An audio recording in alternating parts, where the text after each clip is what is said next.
నమస్కారం.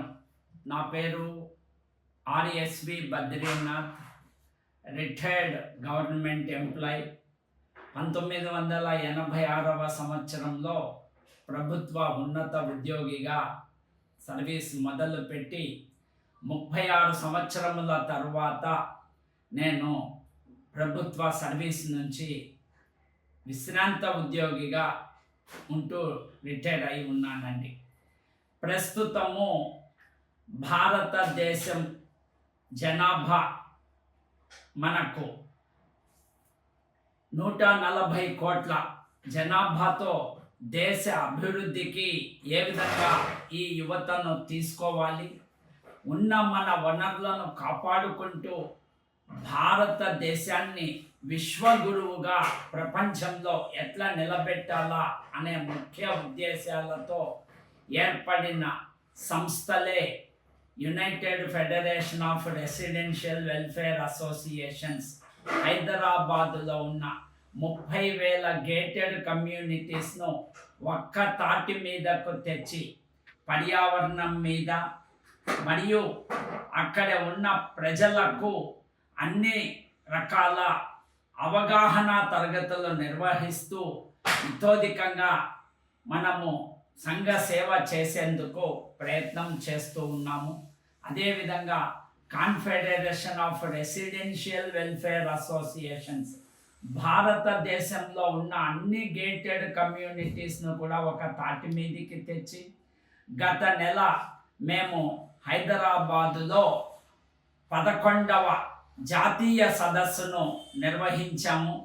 దీనికి ముఖ్య అతిథిగా మన భారతదేశ మొదటి పౌరురాలు రాష్ట్రపతి గారిని, మన రాష్ట్ర ముఖ్యమంత్రి గారిని మరియు ఇతర మంత్రివర్గ సభ్యులను కూడా పిలిచి మనము భారతదేశం నుంచి వివిధ ప్రాంతాల నుండి వచ్చిన 3,000 మంది ప్రతినిధులకు అవగాహన తరగతులు నిర్వహించాము. ఒకటి, మనకు 2050వ సంవత్సరం తర్వాత దేశాల మధ్య నీటి కొరకు యుద్ధాలు రాబోతూ ఉన్నాయి. నీటి కరువు ఏర్పడబోతూ ఉంది. పర్యావరణం దెబ్బతింటూ ఉన్నందువలన మనము ఉన్న నీటిని సంరక్షించుకోవాలి. దానికి రెయిన్ వాటర్ హార్వెస్టింగ్, తర్వాత రీసైక్లింగ్ ఆఫ్ వాటర్. ఇప్పుడు హైదరాబాద్ జనాభాలో 70% మంది గేటెడ్ కమ్యూనిటీస్లో నివసిస్తూ ఉన్నారు. వారికి అవగాహన తరగతులను నిర్వహిస్తూ మనము పర్యావరణాన్ని కాపాడుకునేందుకు ప్రయత్నం చేస్తూ ఉన్నాము. ఒకటి, మనము రెయిన్ వాటర్ హార్వెస్టింగ్కు పిట్స్ తీసి గేటెడ్ కమ్యూనిటీస్లో చేయడము, ఎస్టిపి ద్వారా వేస్ట్ వాటర్ను రీసైక్లింగ్ చేస్తూ మనము కామన్ ఏరియాస్ క్లీన్ చేయడం కానీ, మనము చెట్లకు ప్లాంట్స్కు వాడుతూ నీటి భారాన్ని తగ్గించబోతూ ఉన్నాము. ప్రతి అపార్ట్మెంటులో, గేటెడ్ విల్లాలో నీటి మీటర్లను అరేంజ్ చేసి వాటి ద్వారా నీటి వినియోగాన్ని సద్వినియోగం చేస్తూ తక్కువ నీటి పరిణామంతో ఏ విధంగా మనం జీవనం సాగించవచ్చును అనేది చేస్తూ ఉన్నాం.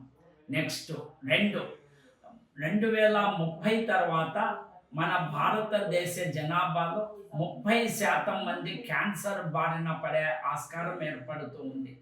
మనము విచ్చలవిడిగా ప్లాస్టిక్ను వాడుతూ ఉన్నాము.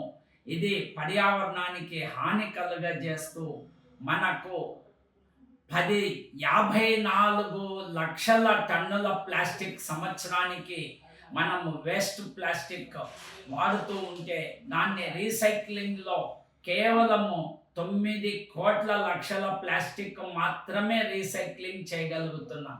మిగతా 50,000 టన్నుల లక్షల ప్లాస్టిక్ మనకు గాలి ద్వారా, నీటి ద్వారా, ఆహారము ద్వారా మరలా మన శరీరంలోనికి చేరి మన అవయవాలను క్యాన్సర్ బారిన చేసేందుకు ఆస్కారం ఏర్పడుతూ ఉంది. అందువల్ల ప్లాస్టిక్ వినియోగాన్ని ఎంత వీలైతే అంత తక్కువ వాడుతూ ప్రజలలో అవగాహనను మనము కలుగజేస్తూ మనము పర్యావరణ రహితంగా భారతదేశాన్ని తీర్చిదిద్దేందుకు ప్రయత్నం చేస్తూ ఉన్నాం. 3. ఈరోజు మనకు విజ్ఞానం పెరిగే కొద్దీ అది వినాశనానికి దారి తీస్తూ ఉంది. అందులో మొదటిది cyber crime. White collar jobs అంటే కష్టపడకుండా డబ్బులు సంపాదించేది ఎట్లా అనేది నేటి యువత విజ్ఞాన కనులు పెడత్రోవ పడుతూ ఉన్నారు. కాబట్టి ఈ సైబర్ క్రైమ్ బారిన పడకుండా ముఖ్యంగా విశ్రాంత ఉద్యోగులు, సీనియర్ సిటిజన్స్, గృహిణులు వీటి బారిన పడకుండా వారికి తరగతులు నిర్వహించి మనము ఏ విధంగా సైబర్ క్రైమ్ ద్వారా డబ్బులు పోగొట్టుకోకుండా ఉండాలనో ప్రయత్నం చేస్తూ ఉన్నాం.